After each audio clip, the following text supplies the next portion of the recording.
This is the Amp Hour Podcast, recorded May 26th, 2015, episode 251, Pedetentious, PnP, Progress.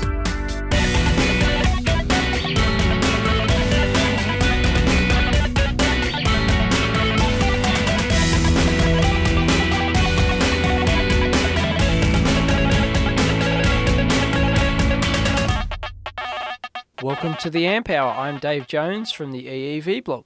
And I'm Chris Gamble of Contextual Electronics. What's up, nerd? Hey, nerd. Welcome back to another Dave and Chris show. Just us. It is. Just Da-da-da-da. ba-ba-ba. The usual crap. Can we have one of those like cartoon intro tunes? Like the Benny Hill theme or what? Like Like cartoons. No, I'm talking, the Bugs Bunny show. Oh, they always had like orchestral music, didn't they? Yeah. Yeah, that was nice. Yeah, I know that. Maybe we've talked around the show before, but I know that they actually had an entire orchestra to because it used to be such big money. They used to have a whole orchestra that would actually play intro themes and that whole like Bugs Bunny is like the opera totally. and all that. Yeah. Yeah. Maybe we've discussed it here. I don't know. But I don't know. Anyway. Usual recycling. Apologies in advance for any weirdness in my voice because I'm trying to speak on one side of my mouth. Talk on the side of the mouth. Yeah, I got a mouth issue at the moment, and if I'm not careful, I can. Yeah, hurt himself. He'll hurt himself. I'm going to hurt myself. So yep. His livelihood's at risk, folks. He's risking it all to be here. Yeah. I need to insure my mouth, don't I? That would be interesting. Yeah. Yeah. So all of a sudden you find all my videos are just text overlays or computer generated voice ones. Or those videos where they don't talk at all in videos. Talk in your videos, folks. Come on. Let's do this right. I think I said that on Twitter like a couple of months back or something, or probably quite some time ago. Yeah, like one of the things that really annoys me is people who switch on their camera, do a YouTube video, like they're going over some product, and they don't say a word. I know. They don't say a word. I know. And usually, this came up a lot during the Hackaday Prize last year too, because a lot of people did that. It did. That's right. I don't speak English, or it doesn't matter. The one guy did the computer voice overlay. The computer voice. Oh, that's right. Ugh, yep. Yeah. Yep. I'd rather have like a super thick accent that I have trouble and strain to hear than not talking or hearing computer stuff anytime. Like, especially because you get like a lot of software intros where people are just like clicking different areas. And it's just it doesn't do it. Like why even have a screencast at that point? I don't know. Oh, it's I guess dumb. That's insider baseball, huh? Yeah. Yeah, like I don't care if you speak a different language. That's fine. Just talk. Yeah. At least have or something talk to your listen native to. language, and we'll turn on Google Translate, and Yeah, right. That's starting to get better too. Yeah. Well, yeah. But it's better than nothing. Right. Yeah. Oh goodness. So yes, people, speak. But not like with a lisp like I am at the moment. Lisp. What's new other than the lisp? Any news in the world of EEV blog? Possibly. I put this on the forum the other night, and I need feedback from Amp Hour viewers too. So link will be down below for this. Or listeners, one or the other. Yeah. Viewers or listeners, one of the two. Yeah, right. Yeah. There you go. You can tell where my priorities lie. That's right. The show that makes money, as opposed to the show yes, of course. This gives you social capital, Dave. No, thank you for those who are donating via our Patreon account. Oh, yeah. Yes, we do. If you want to support the Amp Hour financially, you can do so via Patreon. Links down below. Or somewhere. Or somewhere, yeah. On the thing. Anyway, there's... Feedback. Yes. Google have a program thingamabob. Is it a contest? No, it's not really a contest. It's a grant. It's a grant for popular channels. You have to be a popular channel. You've got to have more than 50,000 subscribers. So it's only for popular channels. Sorry, folks. But for them to up their game, so to speak, and produce a web series. And they'll give you up to $100,000 to do it. So they're going to, pick 5 channels, and they're going to give them up to $100,000 to produce a web series on, well, not quite anything. There are rules you must follow. But yeah, so I thought, maybe I could come up with some sort of engineering web series because, like these things, like last year it was like, Pimp My Car, right? One of those car channels they went on, it's good. I like it. They went on a series where they rode their cars around Australia and all that sort of stuff. Somebody else did some zombie series, with actors and everything else. And, well, I'm sure they never had an application for engineering or something to do with engineering or science or something like that. So I thought that'd be interesting. It would be to you and probably your audience, but yeah, I know.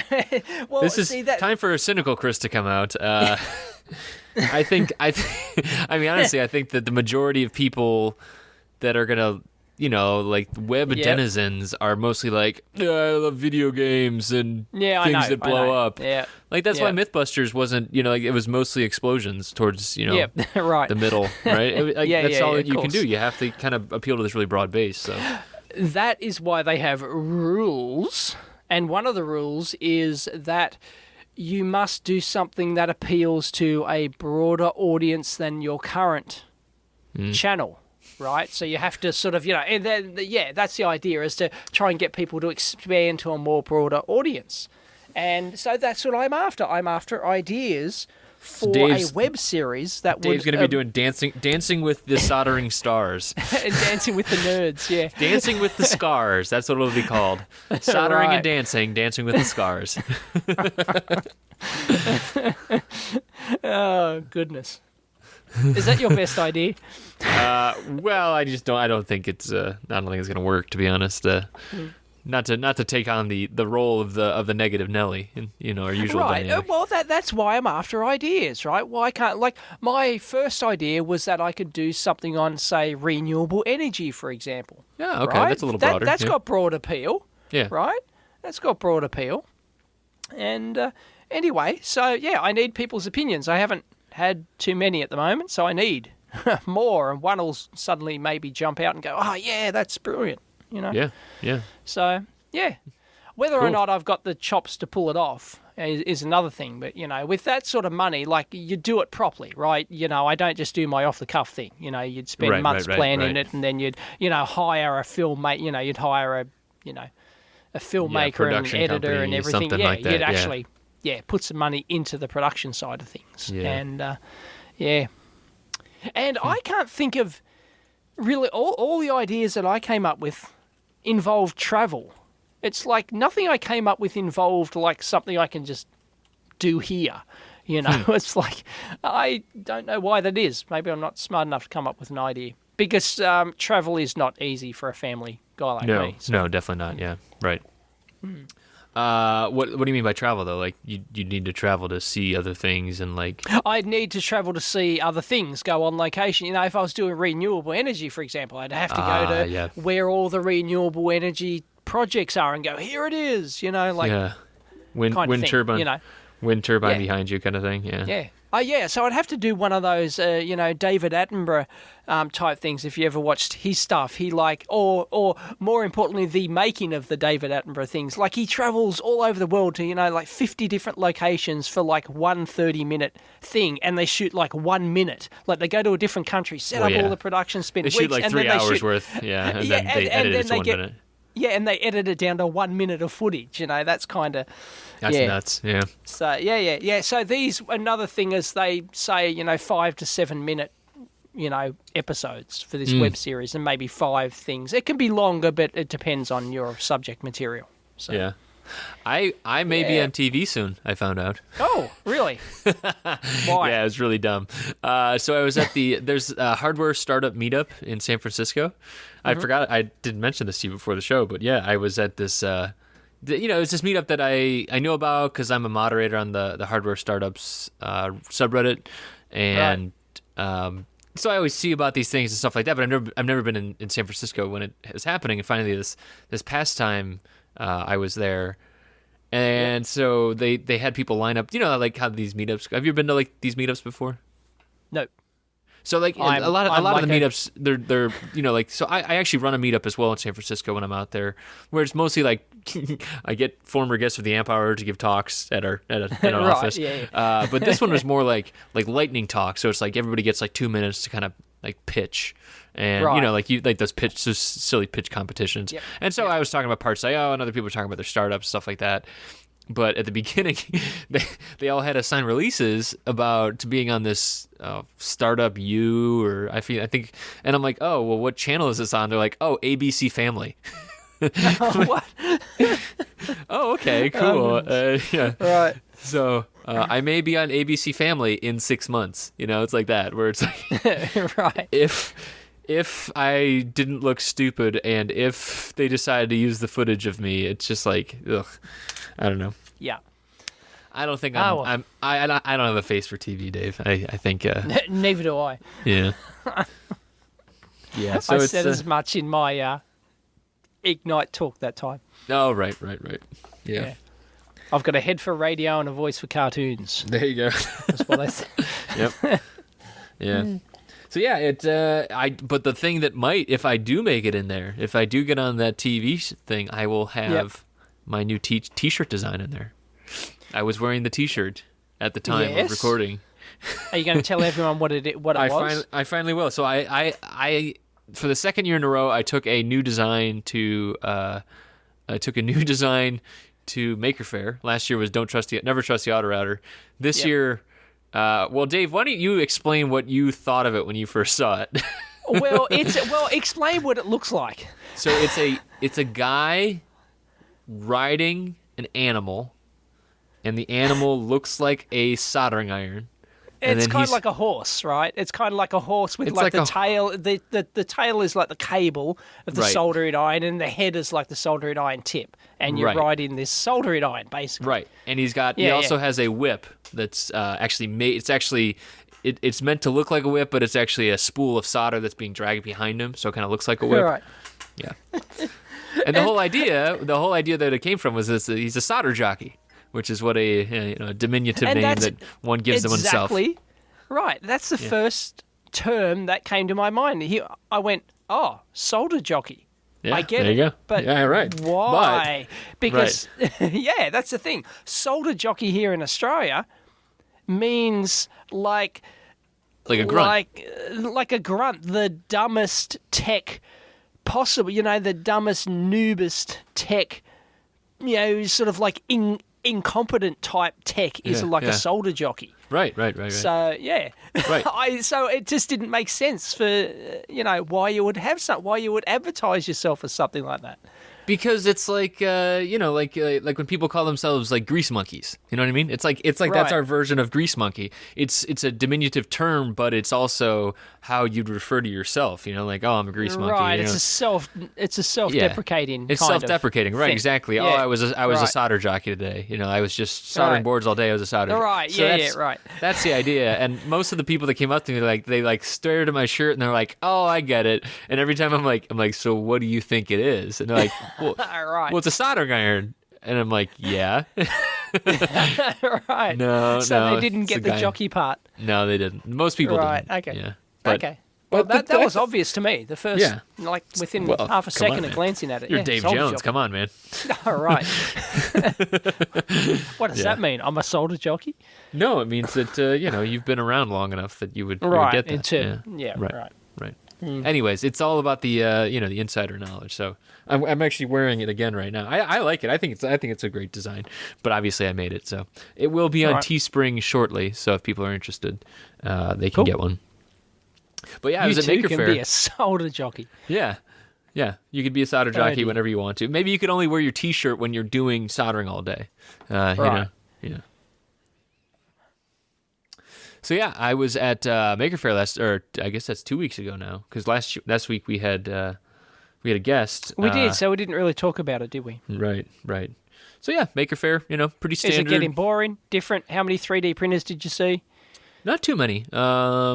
Right, because last year I thought wasn't it flooded with 3D printers? That was just like all I mean, there there was. always kind of are. I mean, this year, I mean, I'm very interested in, resins is still interesting, I think, and like even the FDM stuff. I mean, it's all getting better. There was AIO is there. I've actually seen them. They're out of LA, so I saw them. Who's AIO? I mean, I think that's the name of the printer or the other thing, but basically it's actually really gimmicky and kind of fun because they have a rotating scanner internal to their machine, and then it can also print on the same surface. And so they have like a scan, copy, print, and then fax. Oh, so you can put an object in and then it copies it. Right, but the whole thing I like about it is that they have the term fax because it's like you scan it and then you send it to someone else's printer and then they just print it immediately. And it's so dumb, but it's like like the gimmick is really fun, right? Exactly, because people that still know what a fax machine is. Right. It's these days. But so I had seen that before. And it's just it's the usual companies growing up. Tactia, who I saw last year, who I was very, very impressed with, and who actually Nadia, who we've had on the show before, it was actually her friend who I forget his name, but he was one of the founders of it. But it's like a handheld router with like BeagleBone running, or it was a BeagleBone, I'm not sure if it still is. It was like a Vision script basically where they had stickers on a sheet of 4x8 plywood, and then you can basically move this router around and you can like do designs. Basically, it'll tell you where to put the router, and it'll just go and cut. Right. And so they renamed a Shaper, and they're still very awesome. So I'm very excited about that. I think that'll actually significantly impact hobby woodworking, because it's like so much of the difficult stuff in woodworking is kind of getting to the center of those huge sheets of plywood. Yeah, at least in my opinion, and basically you can kind of program in like different types of joints now, and just like all this crazy stuff that you really couldn't do before, and so it's kind of opening that up. So I thought that was very interesting. Got it. And that there's other stuff. I don't know what else. I'm always a sucker for CNC stuff. I did talk to the Aussies. Cartesian Co. Cartesian Co. Yes. I hope to have them on the show at some point. They're another. So I actually met all of the circuit printing folks. So Cartesian, I met at that meetup I went to. I met who's the ones who won the TechCrunch thing? Volterra. Oh, right.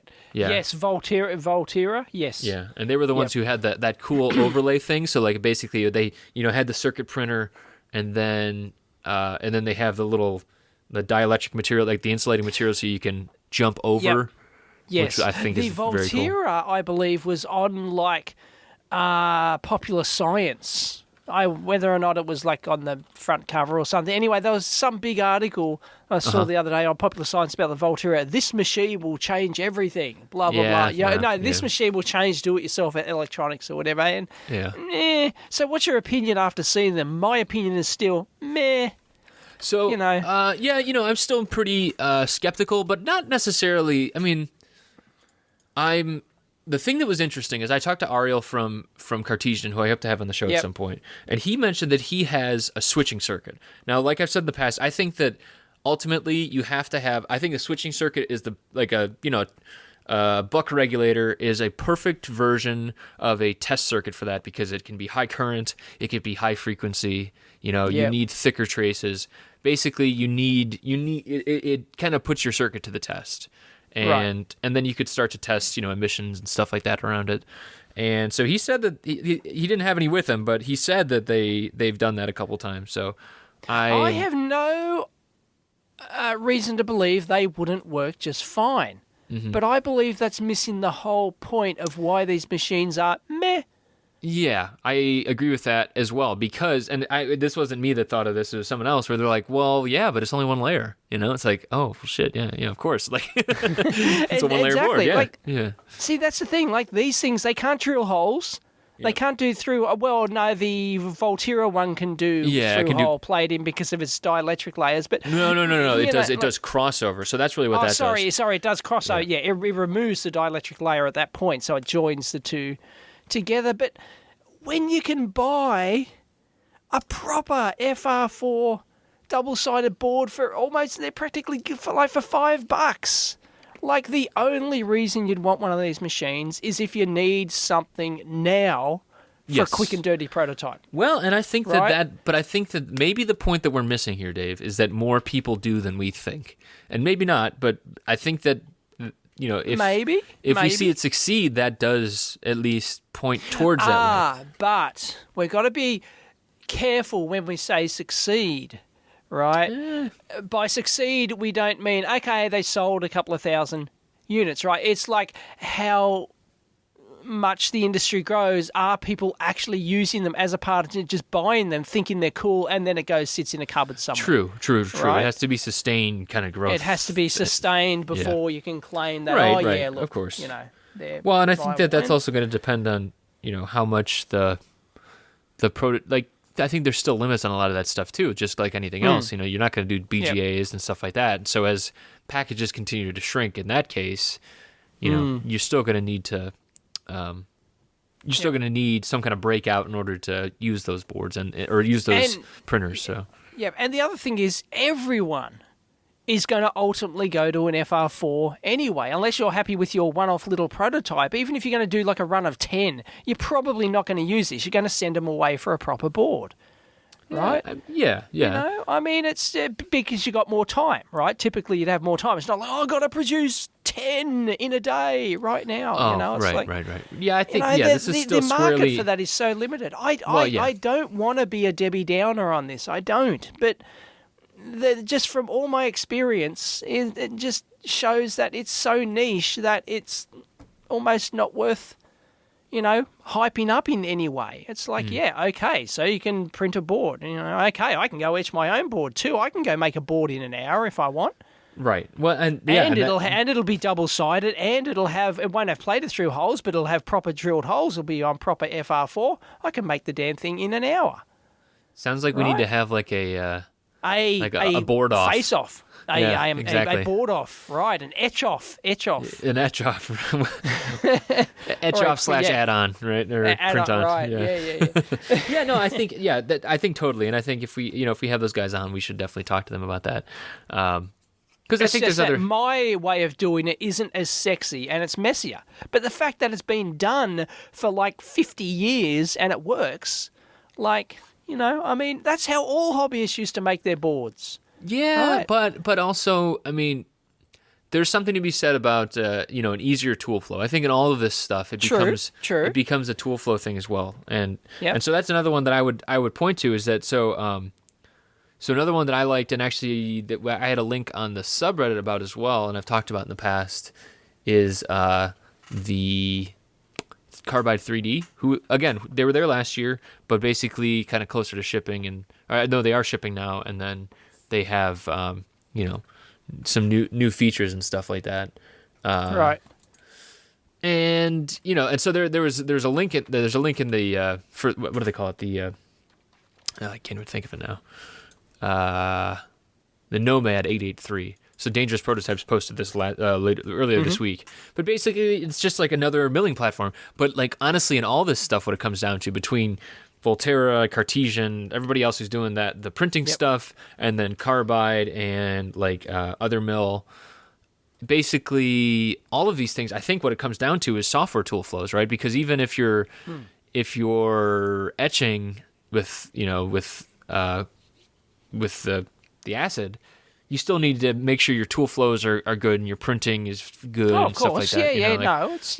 It's messy and fussy, and I'd love to be able to print a button for it to come out. Right. And it's worth even a high-end LPKF, right? If the tool flow is if that is dominating your time, it's still not worth it, right?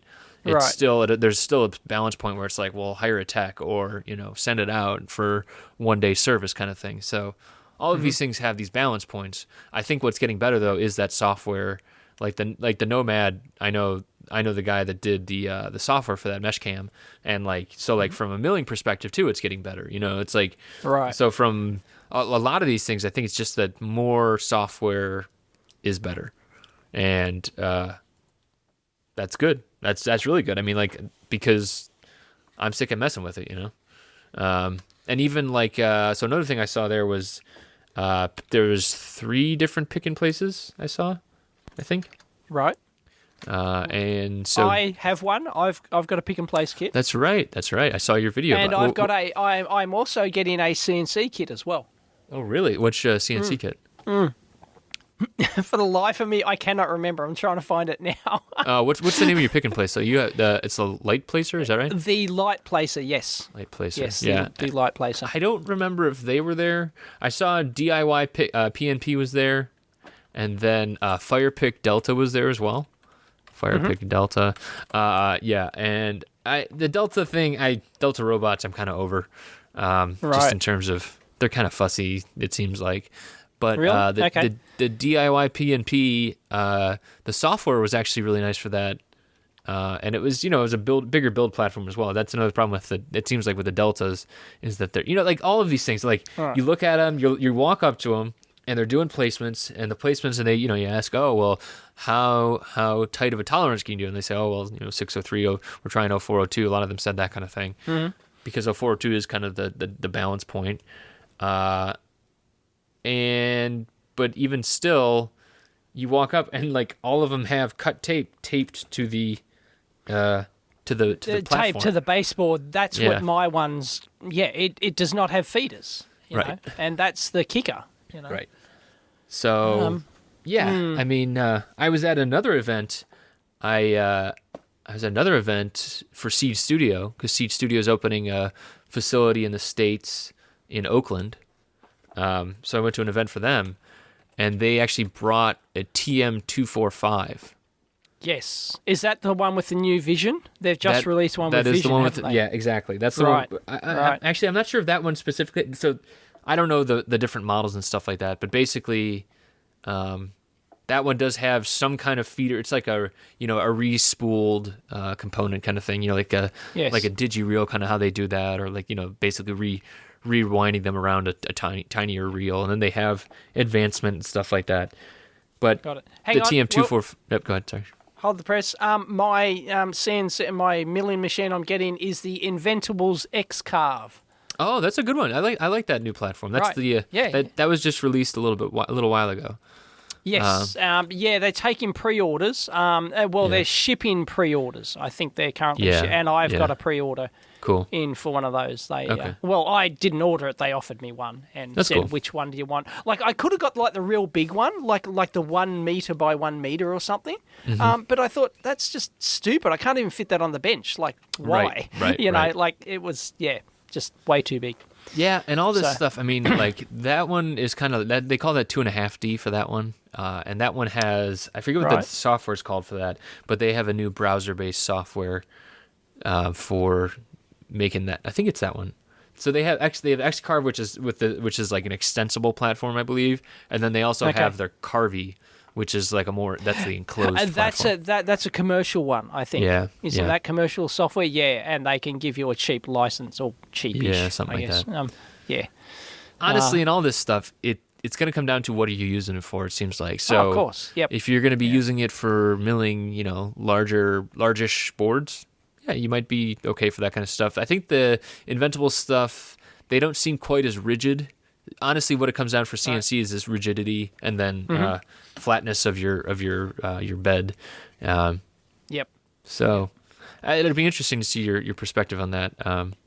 But yeah, for all this stuff, they're all. So that's the thing. Like like walking around Maker Faire is like, oh look, 3D gantry, 3D gantry, 3D gantry. They had a 3D gantry of like they had a plasma cutter there. Like, I mean, like they had the huge laser cutters. They had huge huge 3D printers. Like all of these things, and basically they're all running this. Like it's all the same. That's what's crazy about it. Right. And so that's good. I think it it definitely is opening up a lot of new avenues for stuff like that. There are like some tools that are just getting better and better, right? Like the pick and place machines are getting better and better, but you really need to spend X amount. You're not going to get one for $300, right? You never. That's like never going to happen. Right. Ever. Like there are some levels of things that are never going to happen unless you spend never going to be really practical unless you spend a lot of money on them, like a decent amount of money on them. So right.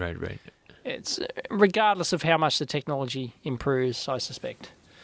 I mean, you're paying for higher precision, you're paying for that kind of stuff. But I think that those lower cost entry points, I don't know if I've said it on the show before, but I always talk about with like instruments, like you should start at the lower level, because if you start with like a Haas VF2, like you're gonna like, it's like, oh well, I can't get 1 mil resolution on this. Well, see, that's the thing. Is it worth it? Like, is it worth you spending your money on like one of these 3D, one of these circuit board printer machines, for example, and then print out, dicky little single-sided boards, or you just spend your money getting real boards made, real professional boards made?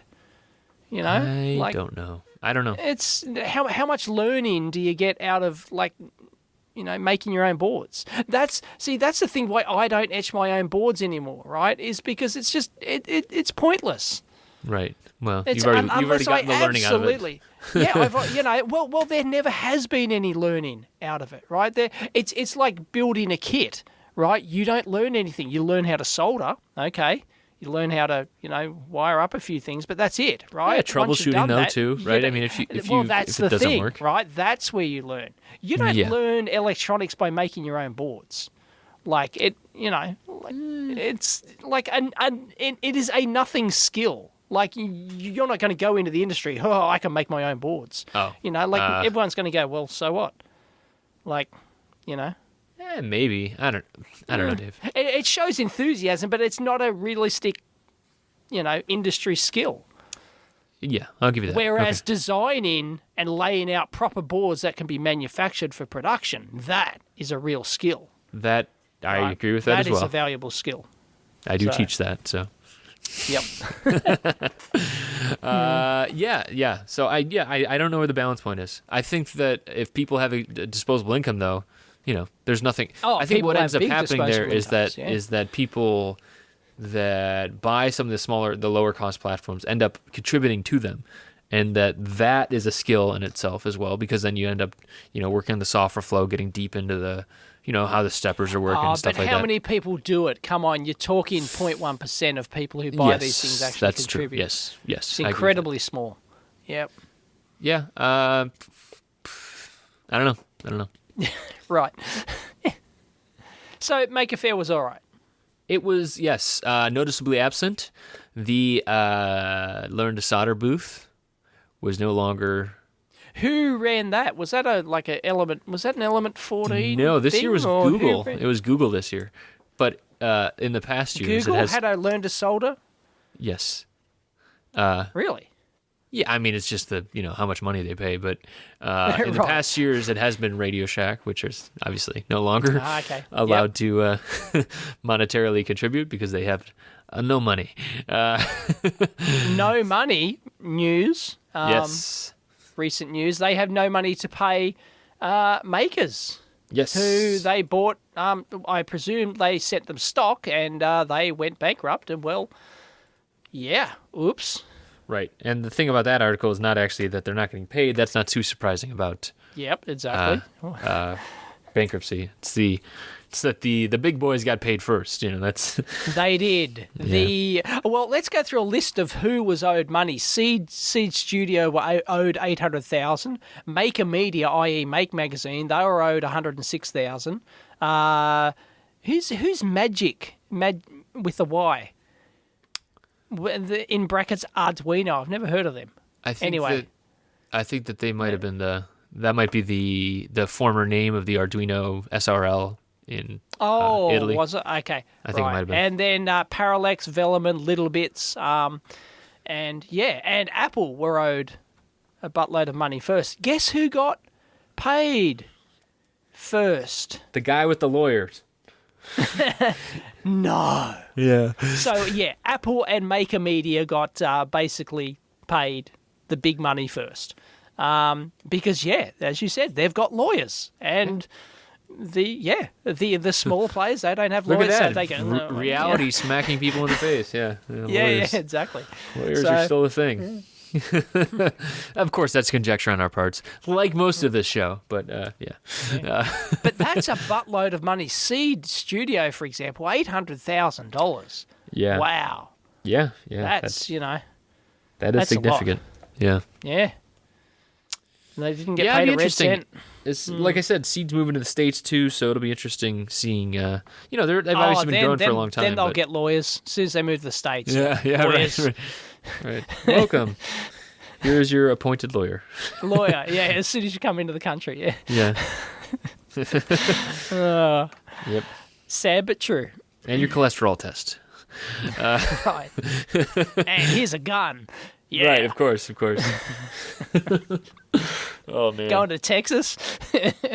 Not even Texas, man. No, I know, anyway. I was going to post a picture of it, but, it's a holiday. It was just a holiday weekend here, and, I got a gun ad in the mail, and I was just like, Dave would lose his shit over this. Jesus. It was, yeah. I mean, I live in, I live close to rural Ohio. It's not that surprising, but. Right. Cultural differences. You have to go hunting those deer, Yes. Yep. Or something. Oh, boy. Yep. Yeah. Oh, hilarious. Yeah. Anyway. Yeah, oops. They didn't get paid. But Apple got paid their $3.3 million. Thank you very much. Yeah. Don't want to piss off Apple. Right. Yeah. So, I don't know. Maker movement. Obviously, people that are doing stuff like that are, maybe still struggling with the business aspects, but, things are changing, right? Maker movement side of things. There was actually a talk, last thing from Maker Faire, Chris Anderson did a talk. I actually get to I get to see Chris and talk to him for a little bit as well. But he gave a talk about kind of the next step. And you said you watched this as well, right? Oh, well, I watched a couple of minutes here and there. I sort of skipped through it just before the show. And he reckons that Maker Movement is dead. Welcome Maker Movement 2.0. Long live the Maker Movement, yeah. Yeah. And if my takeaway is correct, because I haven't watched it all, I think you're in agreement here that his takeaway is that the reason the Maker Movement is dead, the do-it-yourself Maker Movement is sort of dead because to be successful, you have to be professional now. And he shows a graph curve of where basically it tails off after the Pebble. So Pebble is the first, he touts as the first example of a professional Maker Movement product that's competing with Apple and, it's really polished and professional. And he said, that's the future. You have to be like that. And I think in certain circumstances he's right. In others, no. You can be a massive success and do something that still has wires hanging out of it, right? Maybe. I mean, I think that eventually over time things are going to move towards that polished model. For again, if you're going like we talked about at the top of the show, like the broad mass market type stuff, right? People if you want a $5 million Kickstarter, you've got to have a polished looking product, right? Or at least a polished looking render. Right? Yeah. I mean, I think it's just reality these days. It's I think Chris was spot on with a lot of that stuff. He was talking about a lot of that software stuff as well, like tool flows and stuff like that. But I think for this stuff. Yeah, he's right. I mean, there's a ton of people that are going to Shenzhen to get their stuff made. There's bigger volumes, and it's just the growing up part of the maker movement. We've seen companies that are doing this already. Chris's company included, 3D Robotics. It's just as you get bigger, there's bigger demands on it, and more people are going to be asking for that polish, and there's more room in the software realm. So yeah. Totally, but that shouldn't put people off. I mean, I don't want this talk to put people off from doing their Kickstarter or whatever, because you can, you don't have to be that polished. Okay, no, sure. Don't. If you want to become a Pebble and get massive venture capital funding, right? You probably can't dick around with a couple of homemade boards, right? Right. Well, but still, it doesn't mean you can't get hundreds of thousands of dollars and start a successful business. True, But what thing? Honestly, my takeaway from it, like we talked about this about 3-4 years ago now, right? As hardware started to pick up, we're like, oh well, this is going to be a cycle, and this is just Chris is pointing it out, and I think that it's it's easy for other people to see too. It's just the cycle is kind of moving past where people are still going to be interested in hardware, but it's not going to be interested in hardware as much from a business perspective and you can make millions kind of perspective. It's just that now it's back to people that were always interested in electronics. They've been here the whole time. They're our listeners. There's like your viewers. The return of the real electronics hobbyist. I think it's a bigger crowd now though. But I think it's just there will be less focus on it because there will be more money to be made other places. And I think that's not a bad thing at all, right? I mean, there's tons of things that we still benefit from it, right? I mean, we still have more platforms that are disposable to work on, but it's just there's less of a chance that you're going to break out and make $1 million and or raise $1 million, not make $1 million. Yep. You can make $1 million. The jump to conclusions, Matt. $1 million doesn't go far. I know it doesn't. Yeah. Yeah, but if you start hiring people and doing everything else, and I mean, look at that. Gets pissed away. The chip, that thing that just came out. I mean, that $9. Is that $9 ARM? Yes. Board. Yep. Right. I don't know is it ARM? I think it's ARM. Yeah, it's some it's variant Linux of ARM. based. Yeah, I mean, it's Linux. It's Debian on board, and it's got hardware peripherals and all these wireless. How much is that? How much is that getting these days? Yeah, it's definitely still active, but I know it's $9 for the board. It's $24 if you actually want to have a video output. If you want to actually have something usable, yeah. They're up to 1.75 million of a $50,000 goal. Wow. Yeah. So yeah, I mean, you can do that kind of stuff, but. And there's been other ones recently that we didn't even talk about, like the Onion Pie just came out, and what one hits on and another one does. I don't know why one's not Onion Pie. It was what was it? It was something Onion. Onion. How are they making money on this? $9. I mean, as if you think you can make a business out of that. You make money on the. On the accessories and plug-in boards. You make it up on the accessories, yeah, exactly. People also say that the shipping as well. And it was the Onion Omega. That's the one that I was thinking of. So the Onion Omega was another 4,500 people backing it and stuff like that. So, and that was part of Chris's talk as well. He was saying just assume that hardware is free because you can buy this $9 super powerful Arduino Linux computer, right? Yeah. Assume that a Linux computer is free. Assume that Wi-Fi is free. Assume that Bluetooth is free. You can buy a $3 Wi-Fi adapter. Yes. And I just did. You just did, and you're using it. Yeah. Sort of. It's crazy. Yeah. Right. Kind of. I posted the ESP8266. That's everywhere now. I finally got a couple, and I posted a picture. Yeah, of I think I need to buy a couple thing. just to have in the junk bin here. Yeah, exactly. That's kind of the idea. But yeah, I mean, all of these things, we've been bashing the term Internet of Things for a long time. But when internet's free and when Wi-Fi is free, like all those things Chris was saying, that's when it really happens. It's when you stop thinking about it and stop talking about it. It's just everything's connected because it's easy. That's right. That's when things actually change. And then when that starts taking off and everything has internet and everything's pushing packets on the internet and broadcasting, then there's a software layer on top of that. And then eventually all these things ad hoc kind of start talking to one another. And then it's like, oh, well, crap, we have a networked home. We didn't even think about it. I just bought some, network curtains and I just, it was because I didn't have a choice. It's like almost like that, Yeah. Oh goodness! I was actually looking at I think it was because I was playing with this thing today, and I was chuckling to myself about all of the stupid things that you could do a dumb Kickstarter video for, like. Hey, right, Kickstarter, the janky guitar in the background. Hey Kickstarter, we're here today to bring you the newest internet connected technology. The Internet of Hammer. Every time you strike a nail, it'll tweet, bang, bang, bang. And then I was like, Oh, Internet goodness. of toilet paper. Your toilet Right. paper's out. If you didn't realize this already, the rest of the world already does. It's just, it's so sad. Yeah. No, It's I mean, so but that's sad. the thing. Like, it's just all of these things. Like you stop noticing it. That's when it becomes a thing. When it's Right. when it's easy and it's or like even the tool stuff, right? It's CNC stuff becomes easy when the software makes it not hard. Yeah, right. Not Yeah, like a yes. huge deal. Yep. To switch between one another. Like 3D printing used to be really hard too, and now it's like I learned it in 3 hours, like how to slice something up and print something. Right. That's not a thing anymore, Ultimately, for most things these days, I'm going to Uh-oh. say that Prognostication it's the coming, software, folks.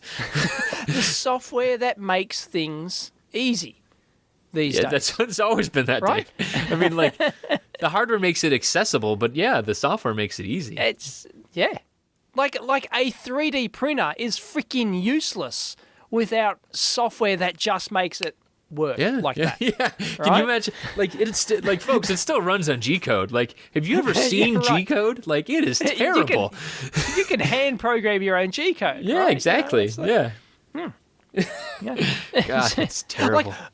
Like doing websites used to be hard, for example, until until that when you hand coded in HTML. Right. And now it's buy Word. You download WordPress, install You it download in one WordPress, click. Boom.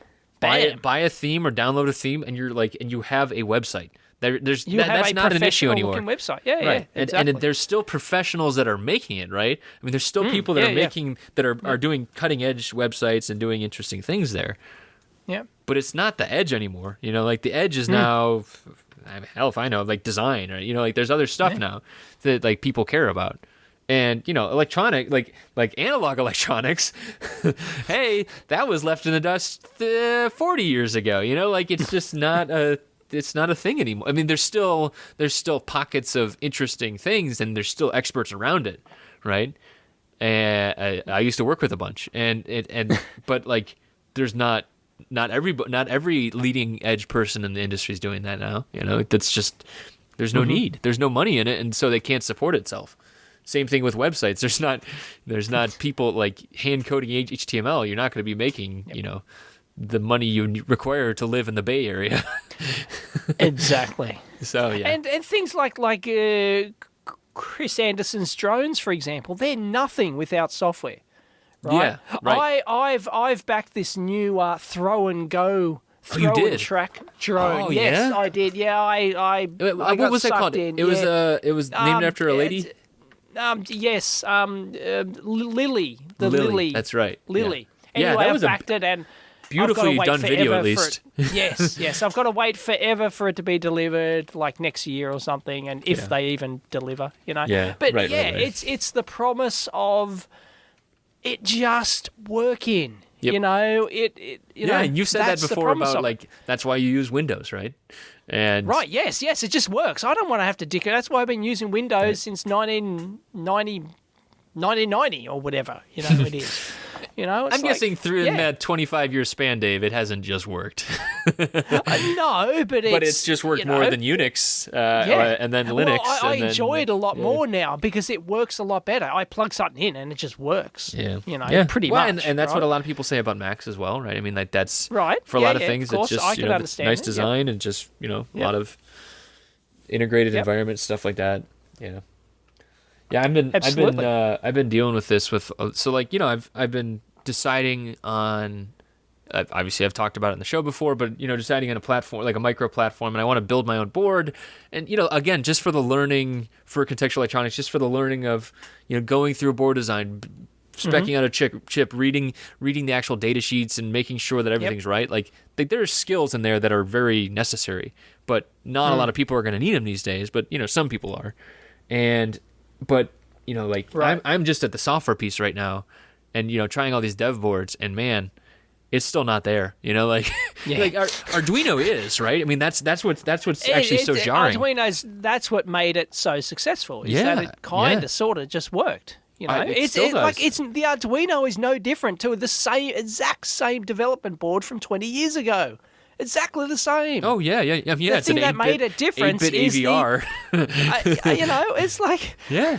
But 30 who cares? years ago. It's exactly the same, right? Yes, it's the ecosystem around it and the ease of use. Yeah. You know, and And I'm sure that we've changed our tune around here, but we've seen enough of it that, like, come on, like, it's so easy. These I was playing with this ESP, but I've actually been interfacing. I don't have a serial programmer in my house, so I was like, oh, I'll just use a Teensy, right? So I've been using a Teensy from PJRC.com, and because again, it was just easy, and then all the Arduino stuff just worked. It was, it's just like, it's nuts.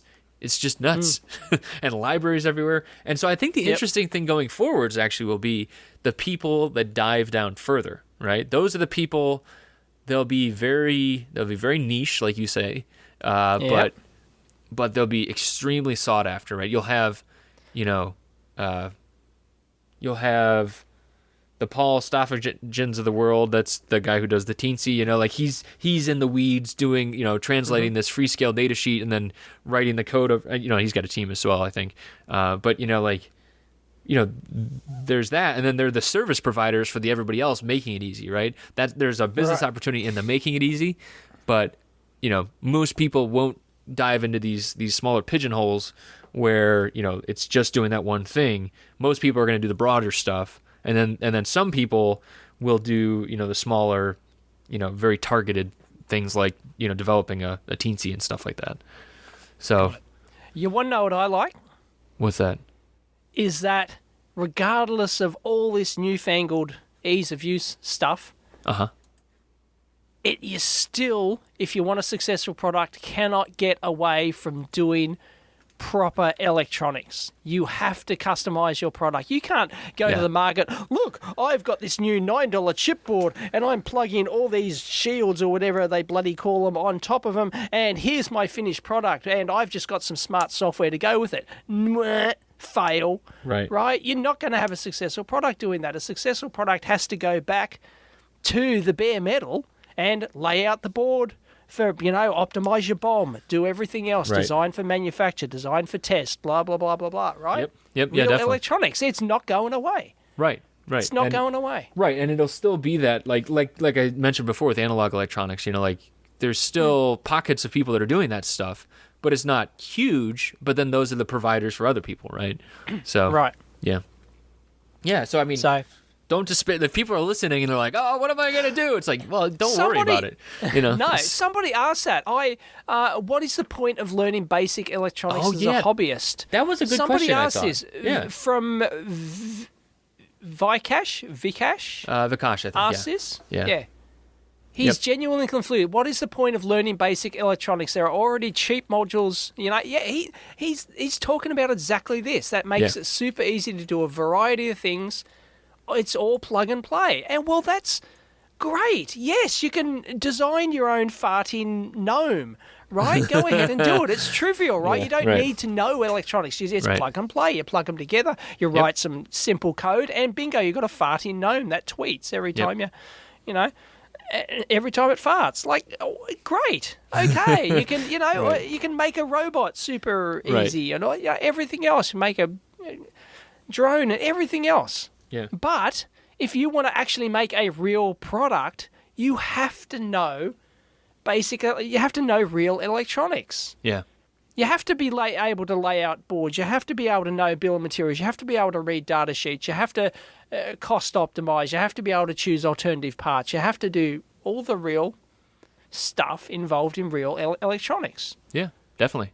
Yeah, and I think this is actually an even better time though, because it seems like, I think one of the problems is that, like, you look on, you go on Reddit, you go on Twitter, you go on, Hackaday projects, anywhere like that, and you see all these people doing this amazing work, and you're like, well, everything's been done, like that. I think that's what Vikash is talking about here. It's so it's very frustrating. And first off, I think that there's a huge benefit in doing it anyways, right? And just going and learning it, because you're going to get something out of it. You're going to do what Dave talks about, and, like, when your project doesn't work, you're going to learn that troubleshooting stuff. Mm-hmm.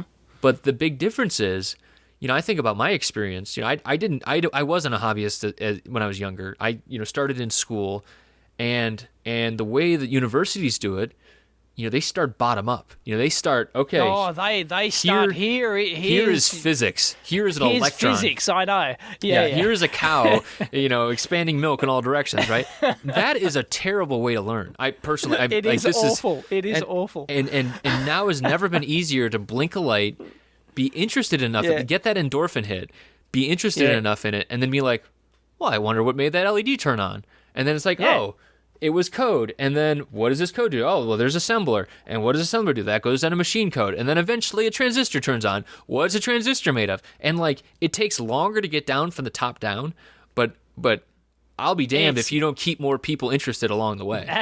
Absolutely. And that's the best part. Some people you're going to get people that stop at different levels, but when you go bottom up, look at the dropout rates in EE programs. It's just nuts. It's like, oh, is it? Is it really high? I haven't looked.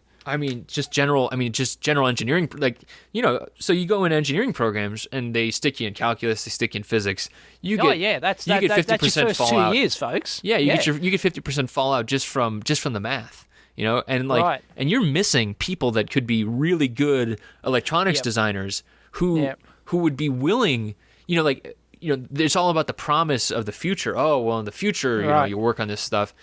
Screw that. Why not be interested in the electronics first? This is where the hobbyists benefit because they understand. People that were hobbyists come in and say, okay, well, I'm still interested in the material. I'm willing to learn the math and struggle through it. Whereas other people say, well, I don't even know what's on the other side of this. This math sucks. I'm going to go do something better or easier. And that's a disservice, I think to students in university settings. So, and I think the big change now as well is that, over time we've seen, you start looking at programs over time, university programs haven't changed in 50, 100 years, whatever, and the big difference is that you had ham radio people that were doing this stuff before they came to school. And then there was that big dearth of not just ham radio stuff. Thank you very much. You had electronics hobbyists like me, right? Of course, when I was a boy, right? But Dave, ham used to be really big. You know what I mean? It was a huge thing. So was electronics. Okay, sure. Hobbyists. Okay. So was solid state electronics hobbyists, and just So all that stuff. Even in pissant Australia here, right? We had I think 4 electronics magazines you could go buy on the newsstand at one point. Right? For a tiny country like this, we had 4 local magazines. That's true. Yeah. Right? The hobby market was huge. And then it went away. And then and you think about that ripple effect through time, right? All of those students who now come in and, especially when they're getting, I think about when I went into school, it was all around it was right after the crash of 2001, right? And so there's all these people that were interested in software and even hardware just from the money aspect, and that's not right. And there was that big gap in hobbyist stuff as well. Not saying it didn't happen, but it was just less prevalent than it was when Dave was growing up. And that affects a lot of things. So top down, you're gonna capture more people that way, I think, and that's really that's the best part about right now, I think. So top down for the win. Absolutely. You'll get no argument from me. Yeah. So we hope we answered your question, Vikash. There was actually really good conversation over on the subreddit too, so people should definitely. I'll link it in. Yeah. It's definitely excellent. I am very tempted. Right after this show, I think I might go and do an EEV blab answering his question because I think it's that'd be good. Yeah, relevant. Yeah, I think it's a really good question. I think so too. Why should exactly. Because it's common, right? It's especially there's so much stuff these days. It's I'll never, it's how do you start eating an elephant? One bite at a time. That's what it is, right? And it's just about keeping interested as you're doing it. This ear is very textured. Oh, goodness. Yeah, sorry, that was gross. Anyway, so that's excellent question. Thank you very much. Now, I think another thing that helps people stay interested is being inspired. And holy crap, did I get a dose of inspiration when I was out. Oh, God, we don't need Chris getting another bloody dose of inspiration, folks. This was amazing, though. So Alicia and Chris... He's going to go form another company. He's going to change direction. Well, again, maybe, right? yeah. It reaffirmed my interest in robotics. So Alicia and Chris from Embedded, they invited me to go on a tour with the Tesla factory with them. Oh, yes, right. And with Sophie Kravitz, who's from Hackaday as well, who I work with. Yeah. And, oh my God. It was... So... we went on this tour. It's just it's a standard factory tour. It's a standard factory tour. Yeah. Yeah. And I should preempt this with I've never been to another auto factory, and it could be which I was going to say it's going to be the same at another auto factory. So don't think that Tesla's though. some magical. Tesla's it's going to be a bit funkier, but basically I'm not sure in terms of automation. I think that there's a higher level of automation, but I could be wrong about that. I'm sure it's higher, but not. I think if you went to the local Toyota plant, you'd be very impressed. I'm sure. Yes, I totally agree with that. I think you're totally right about that. But I've just never been around this many robots before. And, this is obviously, it was a huge plant. And, just like driving through there, I turned to Alicia and I was like, this is like Jurassic Park for robots. Right. We were driving around in a car. Right. Spared no expense. And honestly, that, I don't know why they decided to do this, but you have your standard welding robots, and those were amazing. Right. And we've showed the video. I'm pretty sure I had to sign an NDA, and I'm pretty sure that I'm allowed to talk about this because everything I'm talking about was in the video that we've shared in the past. Then that's fine. Yep. Yeah. The only thing I'm not sure about, they had these huge robots at the end of the line that basically picked up the cars and then carried them over to the next line. That's the crazy part that I don't understand. And maybe this is a standard thing at other automotive facilities and stuff like that. But that was so non-intuitive to me. Right. Why wouldn't you just turn the whole thing? Why wouldn't you just have the car go on a curve and turn around and go to the next line? And I'm sure it's because so you could drive underneath it and stuff like that. But just these robots were so big and beautiful and shiny and anytime you see this kind of precision, it's just there's just robots are frigging awesome. So yeah, I guess I don't have too much to say other than that. I mean, the factory is very clean and very automated and stuff like that. Yeah. So I've always been a fan though, and I think that the battery stuff is very interesting as well. Got to see the guts of a couple cars. So, yeah. Yep. Oh yeah, the Powerwall's coming out. So obviously we're not very shy when we talk about Tesla around here. We're both very big fans of that. So we're pretty big fanboys. Yeah.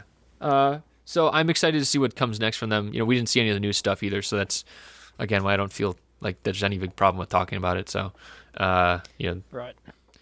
Yeah. They aren't going to show a pleb like you all their crown jewels. I wouldn't. It's not like I was there on special secret. Yeah, it wasn't Chris, you were the guy who's got a podcast. Ooh, no, this was Chris who has friends who have a Tesla, and they they do this for all the Tesla owners because they if you're a Tesla owner, you're allowed to take a couple of people on a tour. Which is so nice of them. So it was great. And if anyone gets the chance to go on any automotive tour, I was surprised. I guess I thought I knew what was in there. I expected, a bunch of sweaty people using screwdrivers and turning one screw. And no. Now there's a robot to do that, and the robot doesn't sweat. Yeah. Oh goodness. Yeah. Speaking of robots, oh god.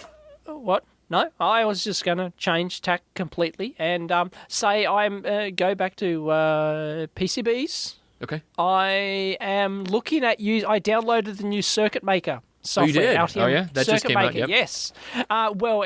It's a beta. It's a beta release, but it's an open beta. Yeah. So anyone can go... Or beta. Get it and download. Yep. Beta. Yep. Anyways, beta. So what do you think? Not beta. Beta. I haven't had a huge amount of time to use it yet, but the thing, I was actually wrong because everyone told me that you couldn't make your projects private, right? Uh-huh. And so I actually went and tested this, and it's actually not true. Huh. Interesting. Okay, you can, yeah. See, the thing with Circuit Maker, when we talked about it before in the past, right? Altium, their original plan, when I spoke to them and got a special, I was the only one to ever get a special pre-release look at what they were doing. Uh-huh. Their whole model was going to be, okay, it's going to be a basic free package, and then you buy all these add-ons. Right. And yep. and you're like, it'll be like a shopping cart. If you need 8 layers for a month, you can go buy it. You can pay like $50 and buy that capability. And I thought that was great, right? I thought that was a winning. Yeah, I still agree with that. If you can make it work, totally. Yeah, I totally agree. That was a winning strategy. You have a little bit for free.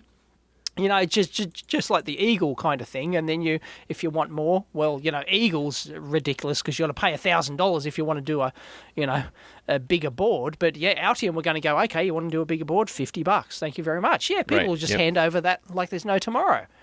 And anyway, they in the end they decided, no, we're not going to go with that solution. Everything's going to be free. Here's the whole Circuit Maker program, no limits whatsoever.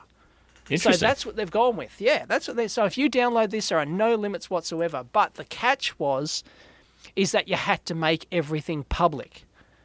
Oh, right, which is what they first talked about, right? Yep. Yeah, exactly. And I thought, fail. Yeah, of course. And they missed it by that much. They missed it by that much. Yeah. And they weren't going to have a private, like a paid private option. Right. Like a GitHub or something, right? Like you couldn't work on your files locally and keep them private, and everyone just went up in arms about this and said that's just stupid, right? So Altium said, oh yeah, we'll think about making them private. But as it turns out, I actually went and tried it. I created a project, and the project becomes public. Right? So everyone can see that I've started my new microsupply project, right? Okay. But they can't actually see the individual PCB and schematic files until I actually commit them. So I can actually work on, so you can make them private, right? So I can just work on my schematics and PCBs, I can generate the Gerbers, I can do everything else, and just never release it. and bingo! So I've got this Circuit Maker package with no limitations for free that I can keep all my projects private. It's like, what's the catch? It's the Holy Grail. And they went, well, we never really thought about that. and it's like, well, yeah. Dave's also going to come back in about a month and be like, also don't update from the beta 2. They've changed they've changed things. Because they've changed it. Yeah. They've changed their strategy because they've given you everything, right? It's not... there are no limits to it, but the tool, I haven't used it as much, but apparently the tool isn't as automated as what their proper Altium Designer tool is. Right. So if you want real professional productivity, you've got to go for Altium Designer. Oh. Yeah, right. Or use something else, right? But right. Yeah. Anyway, but yeah, I'm impressed that they gave everything away, and I went and actually tried it, and I went, hey, I can keep everything private. So. Yeah, I got an invite. I think it's a win. So I actually think I'm going to do my new microsupply project in Circuit Maker as a test. Oh, cool. That'll be good. So, yeah. And it may be public at some point. Maybe. Make it public, yeah. Yeah. So, yeah, that was my fear. Like, the reason I wanted to test this is because my fear was if you had to make everything public, then because all the files are stored on the cloud and everything else, right? So... that's another thing I'll talk about in a second quickly.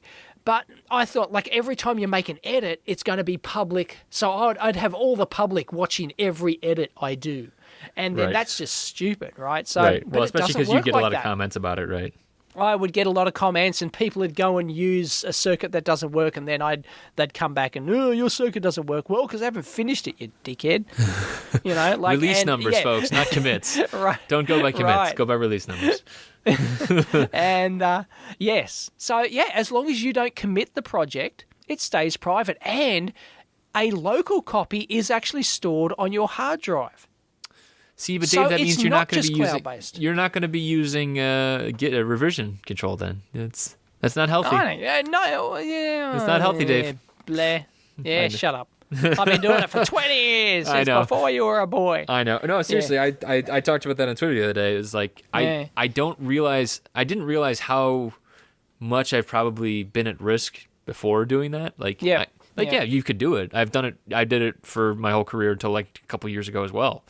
And but it's just, I didn't realize, now it's kind of just part of my workflow. So it's different. I know, that's fine. Yeah. Anyway, and we can have like two people work on the thing at the same time, and and if you don't have the local copy on machine, it automatically pulls it from the cloud. If somebody else has edited it and your one's out of date, it'll tell you, do you wish to update to the other person's, and blah blah. So considering that David too and me are going to be working on this thing, we need that sort of capability. It seems to have that. So I'm actually rather excited about it again. Wait, you're saying I went cold on the whole idea. You're saying co-working on it though, or just being able to sync it? Co-working. He'll work on something one day, and he'll not at the same time. Not concurrent. Okay, right. Not concurrently. Because we've said work conclusively that no one really needs to do that. Like you might need to split out pages and. But anything with a merge in a... Yeah, Altium thought that was the future of design, where everyone would be working on a PCB layout at the same time. It was like, and they added capability to do that, and it sucked, and it didn't work. And, I think actually like Upverter allows you to do that kind of thing, but because it's web based and you could see it. But again, it's like unless you're, because of the decision making stuff, it's the syncing becomes the problem. I think Yeah. So, yeah. But but we'll certainly go back and forth to each other, like he'll work on it one day and then he's off, and then I'll work on it for a day and, boom. Right.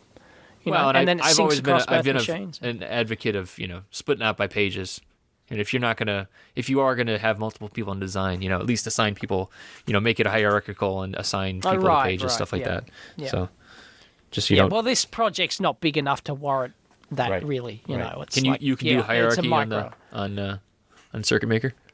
I don't know. I don't know yet. I won't speak on that. Okay. Yep. But anyway, so I think I'm going to give it a try. So I hope it doesn't come back to bite me. People can, if you can freely say I told you so in 6 months' time when Altium have changed direction again or they've abandoned it or whatever, and anyway. That's a encouraging, if anything, they should be, if that is the case, they should be, praised for that. That's good. So. But we'll finish up with this. A lot of people's fear, though, is that if Altium have no way to make money from Circuit Maker, what's to stop them just cancel? What's to stop the board of directors just going, nah, let's just scrap this in, a year's time, 2 years' time, so people get invested in it, and then all of a sudden, nah, we're just going to abandon this. And because it's a cloud-based kind of thing, it's like, what the hell happens, right? Right.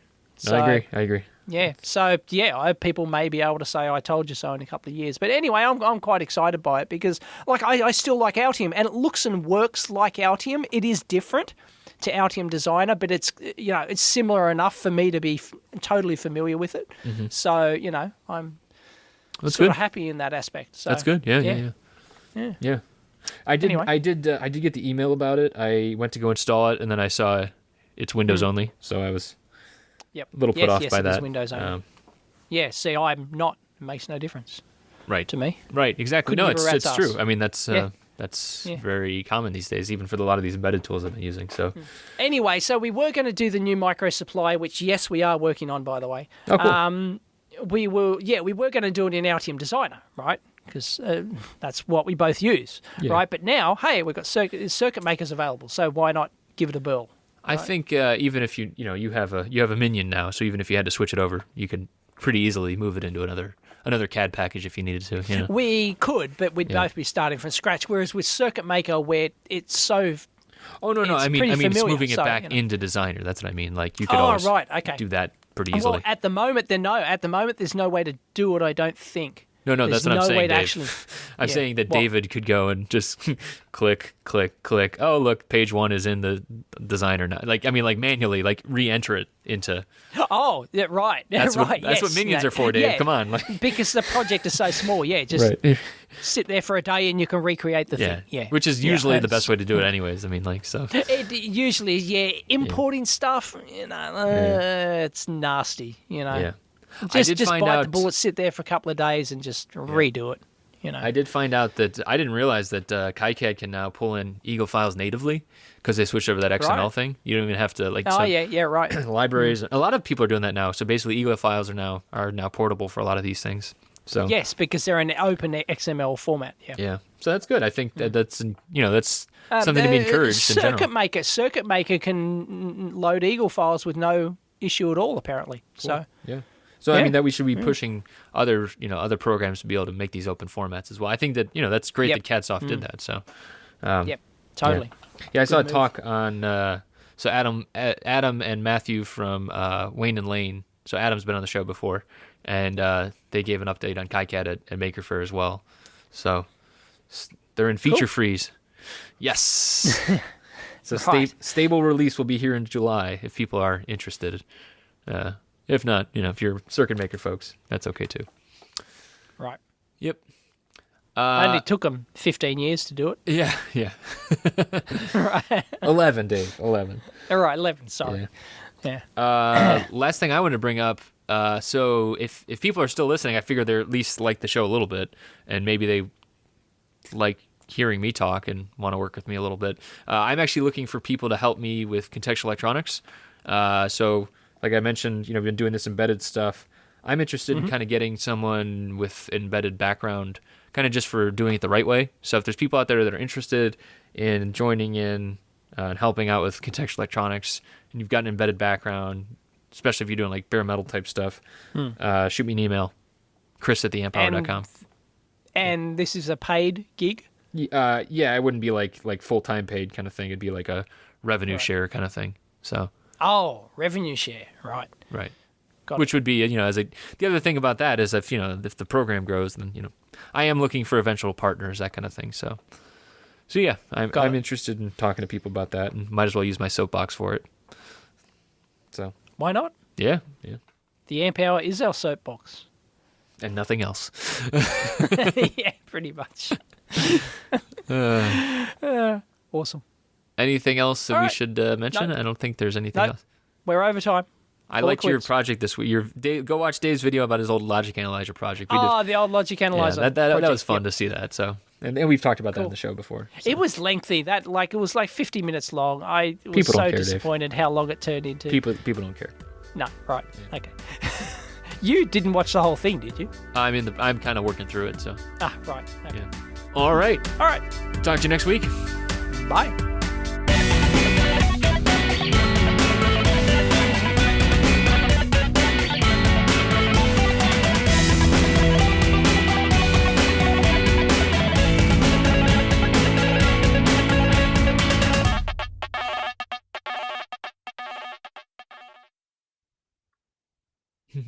Did you see my video about, or the post I did about the ways to stop the robot uprising? Check it out. I just sent you the link. It was a joke. That picture cracks me up every time.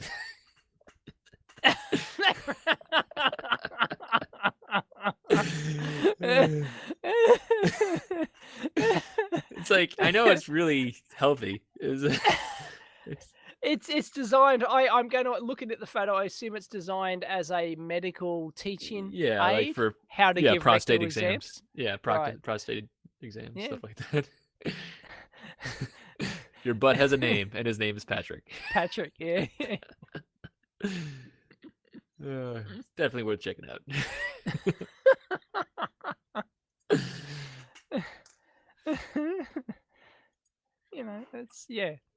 That's great.